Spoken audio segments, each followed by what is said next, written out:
Hey guys, welcome to study with Sunil. देखिए दोस्तों, कई बार आपको एग्जाम में क्वेश्चन पूछे जाते हैं कि ए बी से बड़ा है लेकिन सी से छोटा है, या फिर राकेश है वो मुकेश से बड़ा है लेकिन वाहिदा से छोटा है और जहीर से बड़ा है। तो कहने का मतलब रैंकिंग और जो अरेंजमेंट वाले क्वेश्चन है वो कई बार आपको एग्जाम में देखने को मिलते हैं। तो ये सारे क्वेश्चन अपन उसी टॉपिक के बारे में डिस्कस करेंगे। सो काफ़ी कुछ आपको जानने को मिलेगा, इसलिए वीडियो को आप लास्ट तक जरूर देखना। देखिए, आज का सेशन अपन शुरू करते हैं। क्वेश्चन आपको दे रखा है कि पर्ल मीनार जो है वो स्काई मीनार से ऊंची है लेकिन यूनिटी मीनार से छोटी है। वहीं यूनिटी मीनार है वो साइबर मीनार की, इन दोनों की ऊंचाइयां बराबर हैं। पर्ल मीनार इंडस मीनार से छोटी है। तो आपको बताना है कि इन इमारतों में से दूसरी सबसे छोटी मीनार कौन सी है। देखिए, बिल्कुल आसानी से समझेंगे अपन इस क्वेश्चन को, और ये वीडियो खत्म होते ही आपको ऐसा लगेगा ही नहीं बिल्कुल कि अपन को ये टॉपिक आता नहीं है। सारे क्वेश्चन आप इजी वे में सोल्व कर लोगे, आपके पास में जो भी गाइड अवेलेबल है उसमें से बाद में। देखिए, यहाँ पर एक नाम दे रखा है इंडस। इंडस का मतलब क्या होता है? सिंधु होता है। आपने पढ़ा होगा जीके में सिंधु घाटी सभ्यता, उसको इंग्लिश में बोलते हैं अपन इंडस वैली सिविलाइजेशन। तो यहाँ पर ये इंग्लिश का नाम दे दिया तो कोई दिक्कत नहीं। देखो, पर्ल मीनार है वो स्काई मीनार से ऊंची है। सबसे पहले ये तो हो गई पर्ल मीनार, और ये हो गई स्काई मीनार। तो पर्ल मीनार है वो स्काई मीनार से ऊंची है, यानी कि यहाँ पर ये लाइन हो गई, ये स्काई मीनार हो गई और ये आपकी पर्ल मीनार हो गई। आज दूसरी लाइन दे रखी है लेकिन यूनिटी मीनार से छोटी है। कौन? पर्ल मीनार। पर्ल मीनार जो है वो आपकी यूनिटी मीनार से छोटी है। देखो, पर्ल मीनार है वो स्काई मीनार से तो बड़ी है लेकिन यूनिटी मीनार से क्या है? छोटी है। आगे देखो, यूनिटी मीनार और साइबर मीनार की ऊंचाइयां बराबर हैं। ये यूनिटी मीनार है और ये आपकी साइबर मीनार है, इन दोनों की ऊंचाइयां समान हैं। पर्ल मीनार इंडस मीनार से छोटी है। ये जो पर्ल मीनार है इस इंडस मीनार से छोटी है, यानी कि इंडस आपकी यहाँ पर है। अब देखो, इंडस यहाँ पर भी हो सकती है और इंडस है वो यूनिटी और साइबर से ऊपर भी हो सकती है। इसके बारे में कन्फर्म अपन को नहीं दे रखा, लेकिन इतना अपन को पता है कि जो इंडस मीनार है ना वो इस पर्ल मीनार से बड़ी है, इतना तो अपन को पता है। आपको बताना है कि इन इमारतों में दूसरी सबसे छोटी मीनार कौन सी है। अब देखो, सबसे छोटी मीनार सबसे पहले देखो कौन सी है, ये है स्काई मीनार। स्काई मीनार वो सबसे छोटी है। उसके बाद में उससे बड़ी कौन सी है? ये पर्ल मीनार है। उसके बाद में इंडस, उसके बाद में यूनिटी और साइबर, ये दोनों बराबर हैं।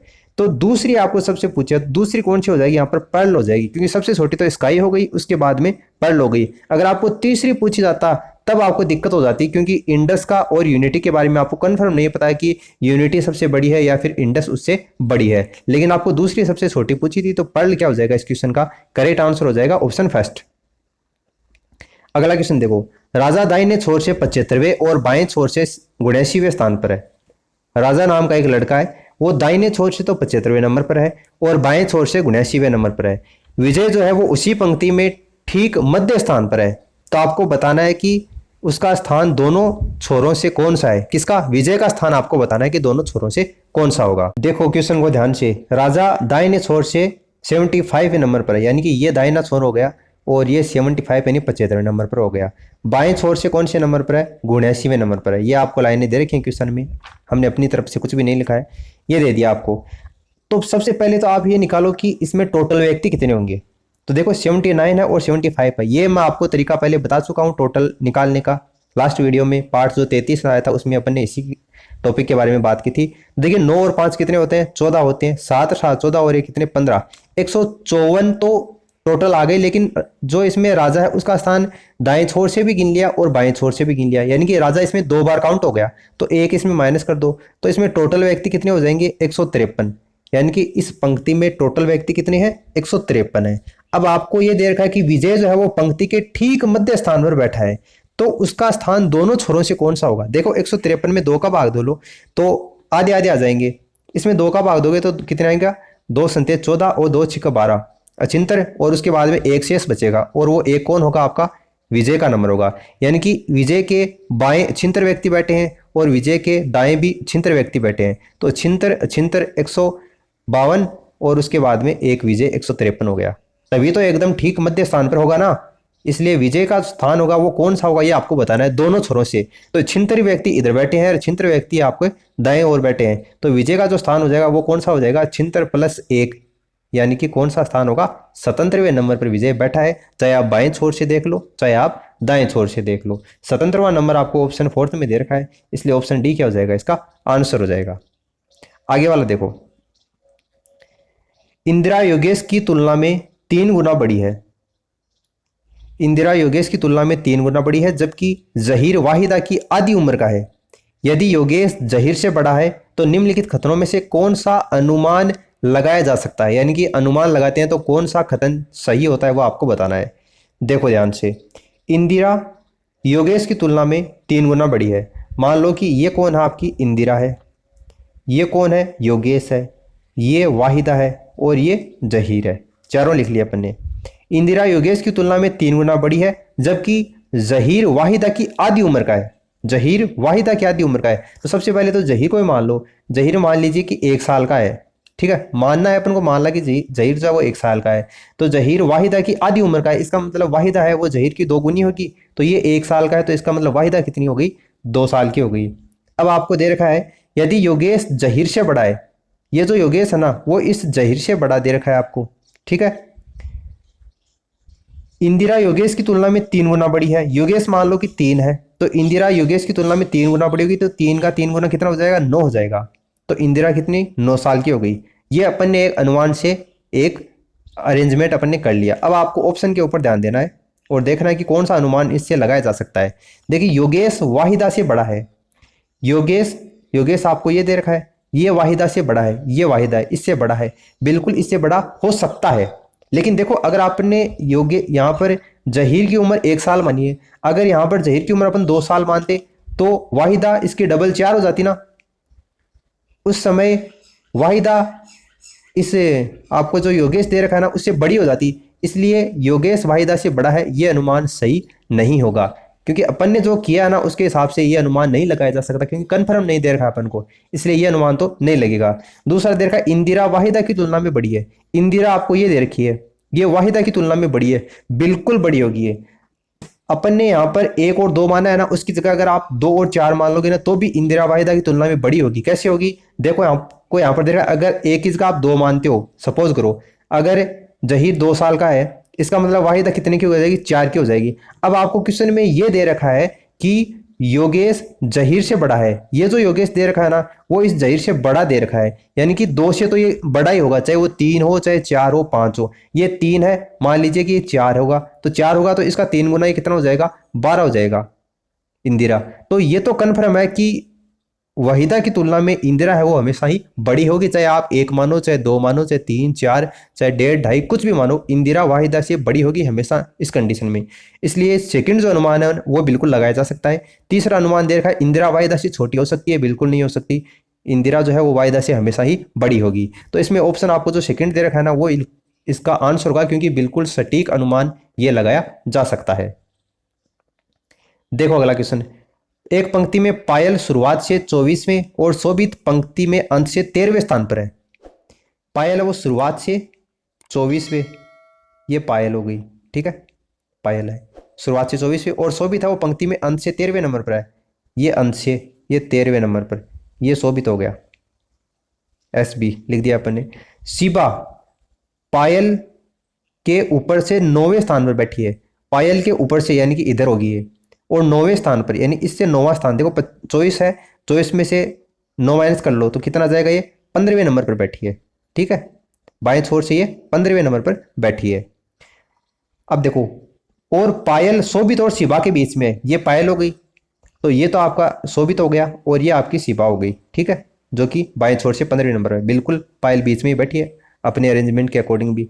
आपको बताना अगर पंक्ति में 45 लोग बैठे हैं तो अंत से पायल की स्थिति क्या है, अंत से पायल की स्थिति क्या है, इसकी स्थिति बतानी है। अगर पंक्ति में कितने लोग बैठे हैं, 45 लोग बैठे हैं, तो पहले तो 45 लोग बैठे हैं, तो 45 में से ये 24वें नंबर पर है ना, बाएं छोर से 24 माइनस कर दो, तो 45 में से 24 माइनस करोगे तो कितना आ जाएगा, 1 तो ये आ जाएगा और 2 ये आ जाएगा, है ना। ये कहने का मतलब है कि ये जो पायल जिसका बाएं छोर से 24वां नंबर है ना, इसके दाएं कितने व्यक्ति बैठे हैं, 21 व्यक्ति बैठे हैं। अरे 45 व्यक्ति टोटल है, बाएं छोर से इसकी काउंटिंग है वो 24वें नंबर पर है, इसका मतलब पायल के दाएं कितने बैठे हैं, 21 बैठे हैं, क्योंकि माइनस कर दिया अपन ने। इसका मतलब दाएं छोर से जब अपन गिनेंगे तो 21 तो इधर आ गए, और पायल की गिनती होगी वो कौन से नंबर पर होगी, 22वें नंबर पर होगी। अरे 21 तो दाएं साइड हो जाएंगे और 22वें नंबर पर कौन आ जाएगी, पायल आ जाएगी। इसका मतलब पायल है वो 22वें नंबर पर बैठी है। 22 आपको देखो कौन से ऑप्शन में दे रखा है, 4th ऑप्शन में दे रखा है, इसलिए यही क्या हो जाएगा, इसका आंसर हो जाएगा। आगे वाला देखो, एक कक्षा में राजू ने ऊपर से 20वां स्थान प्राप्त किया, विभू ने नीचे से 28वां स्थान प्राप्त किया, रंजन राजू से 22 स्थान नीचे है और विभू राजू से 39 स्थान नीचे है। नीचे से रंजन का स्थान कौन सा है ये आपको बताना है। काफी बढ़िया क्वेश्चन है, ध्यान से देखना इसको। देखो एक कक्षा में राजू ने ऊपर से 20वां स्थान प्राप्त किया, ये ऊपर से स्थान हो गया, यहां पर ये राजू हो गया। कौन सा स्थान प्राप्त किया? 20वां स्थान प्राप्त किया। और विभू ने नीचे से 28वां स्थान प्राप्त किया, ये नीचे से हो गया, ये विभू है। इसने कौन सा स्थान प्राप्त किया? 28वां स्थान प्राप्त किया। रंजन राजू से 22 स्थान नीचे है, रंजन राजू से 22 स्थान नीचे है। देखो राजू है वो ऊपर से 20वें स्थान पर है और ये इससे 22 स्थान नीचे है, तो 20 में 22 जोड़ दो, 20 में 22 जोड़ोगे तो कितना आएगा? 42 आएगा। इसका मतलब रंजन जो होगा वो ऊपर से कौन से नंबर पर होगा? 42वें नंबर पर होगा। 42वां नंबर पर कौन होगा? रंजन होगा। ठीक है। विभू राजू से 39 स्थान नीचे है, नीचे से रंजन का स्थान कौन सा है? सबसे पहले तो आप इसमें टोटल व्यक्ति निकालो। टोटल व्यक्ति कैसे निकालोगे? देखो विभू का स्थान है वो नीचे से कौन सा दे रखा है? 28वां दे रखा है ना। और आपको दे रखा है इसके अंतर्गत 28 प्लस इसमें आपको 59 जोड़ना है। 59 कैसे जोड़ना है? देखो यहां पर राजू का स्थान कौन सा दे रखा है? 20 दे रखा है। उसमें आपको देखे विभू राजू से 39 स्थान नीचे है, विभू जो है ना वो इस राजू से 39 स्थान नीचे है, यानी कि 20 में अगर आप 39 जोड़ दोगे कितना आ जाएगा? 59 आ जाएगा। और 59 28 में जोड़ दोगे तो टोटल आ जाएगा, उसमें से एक माइनस करेंगे तो 28 में से 59 जोड़ेंगे तो कितना आ जाएगा? 87 आ जाएगा। और विभू 2 बार काउंट हो गया, इसलिए 87 में से एक हटाएंगे तो कितना आ जाएगा? 86 आ जाएगा। अब आपको रंजन का स्थान नीचे से पूछा है, तो रंजन का स्थान नीचे से निकालने के देखिए टोटल है, और ऊपर से स्थान कौन सा है? रंजन का 42वां है। 86 में से 42 माइनस कर दिया तो कितना है? 44 आए। 44 व्यक्ति नीचे बैठे हैं रंजन के। इसका मतलब नीचे से अगर आपको रंजन का स्थान निकालना है तो 44 के बाद में 45वें नंबर पर कौन बैठा है? आपका रंजन बैठा है। तो 45वां नंबर क्या आ जाएगा? रंजन का नीचे से आ जाएगा। 45वां आपको कौन से ऑप्शन में दे रखा है? ऑप्शन फर्स्ट में दे रखा है, ये इसका आंसर हो जाएगा। फिर देखो नेक्स्ट क्वेश्चन है, यदि 46 छात्रों में रम्या का रैंक 22वां है तो अंतिम छोर से उसका रैंक कौन सा होगा? ये क्वेश्चन तो काफी इजी है। ये रम्या है, बाएं छोर से कौन सा दे रखा है? इसका 22वां स्थान दे रखा है, तो दाएं छोर से पूछा है। टोटल कितने हैं? 46 है। 46 में से 22 माइनस कर लो, 6 में से 2 गया 4, 4 में से 2 गया 2 आ गया, तो 24 इसके इस साइड में बैठे हैं, तो ये कौन से नंबर पर होगी? एक जोड़ दो 24 में, 25वें स्थान पर होगी अंतिम छोर से। 25 तो आपको ऑप्शन थर्ड में दे रखा है। 24 मत कर देना, क्योंकि 24 तो इसके दाएं ओर बैठे हैं, दाएं ओर से इसका स्थान पूछा है अंतिम छोर से, तो 24 में एक जोड़ना पड़ेगा तब जाकर इसका स्थान आएगा। तो 25वें नंबर पर रम्या बैठी है। शशि सुनीता से 2 साल बड़ी है, सुनीता बिंदु से 3 साल बड़ी है, शेखर बिंदु से 1 साल बड़ा है, तो समूह में सबसे छोटा कौन है? देखो यहां पर ये शशि है, ये सुनीता है, ये बिंदु है और ये शेखर है। शशि सुनीता से 2 साल बड़ी है, सुनीता बिंदु से 3 साल बड़ी है, शेखर बिंदु से 1 साल बड़ा है। तो सबसे पहले बिंदु को ही मान लो, बिंदु 1 साल की है, शेखर जो है वो बिंदु से 1 साल बड़ा है, इसका मतलब ये 1 साल बड़ा होगा तो ये 2 का हो गया। अब सुनीता है वो बिंदु से 3 साल बड़ी है, तो ये सुनीता बिंदु है वो 1 साल की है, तो सुनीता वो बिंदु से 3 साल बड़ी है, इसका मतलब ये इसमें 3 जोड़ेंगे तो ये कितना है? 4 किया जाएगी। अब शशि है वो सुनीता से 2 साल बड़ी है, तो 4 में 2 जोड़ेंगे तो कितना जाएगा? 6 आ जाएगा। तो आपको पूछा है समूह में सबसे छोटा कौन है, तो बिंदु होगी सबसे छोटी, उसके बाद में ये एस शेखर, उसके बाद में सुनीता, और सबसे बड़ी कौन हो जाएगी? शशि। समूह में सबसे छोटा कौन है, तो बिंदु आपको कौन से ऑप्शन में दे रखा है? थर्ड ऑप्शन में दे रखा है, ये इसका आंसर हो जाएगा। नेक्स्ट देखो, श्रीनी अनलू से लंबा है और रघु चंद्रू से लंबा है लेकिन वृंदा से छोटा है। इसी तरह श्रीनी चंद्रू से छोटा है, उसके अनुसार आपको बताना है कि सबसे लंबा कौन है। देखो यहां पर ये दे रखा है श्रीनी, यहां पर ही देख लो ऑप्शन में, श्रीनी अनलू से लंबा है ना, तो ये हो गया अनलू।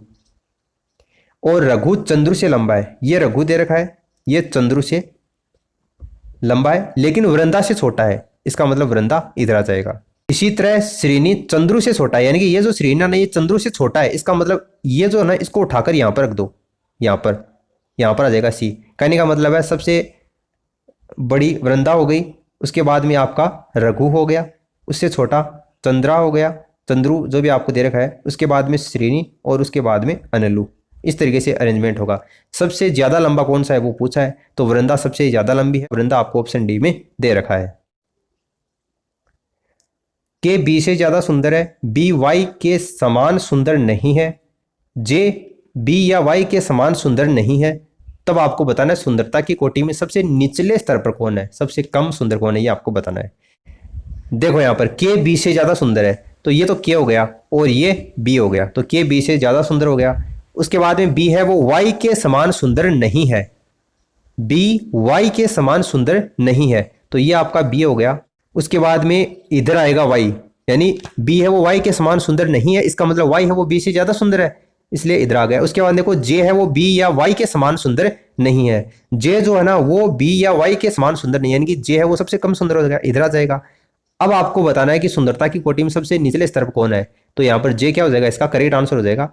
क्योंकि देखो पहले जे आ जाएगा, उसके बाद में बी आएगा, उसके बाद में वाई या के में से एक आएगा। सबसे छोटे वाला, सबसे नीचे वाला, सबसे कम सुंदरता पूछा, आपको जे क्या हो जाएगा, इसका आंसर हो जाएगा जे, आपको ऑप्शन सेकंड में दे रखा है।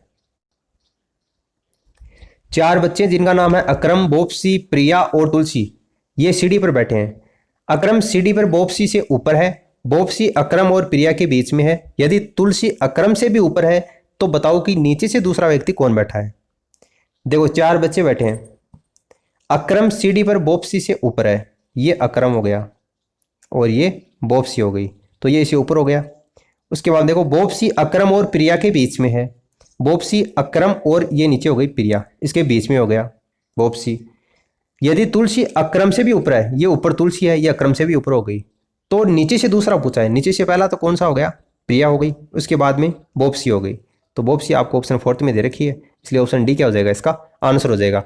तो मुझे लगता है कि आपको इस तरीके का कोई भी क्वेश्चन अगर आपसे पूछा जाए, छोटे बड़े वालों में से, दाएं बाएं वालों में से, ऊपर नीचे वालों में से, तो आप आराम से कर लोगे। आपके पास में जो भी गाइड है आप उससे क्वेश्चन करिए। अगर किसी क्वेश्चन में प्रॉब्लम आती है तो अपन बात करेंगे, आप नीचे कमेंट करके बता देना अगर आपको इस टॉपिक से रिलेटेड और भी क्वेश्चन आंसर करने हैं तो, ठीक है।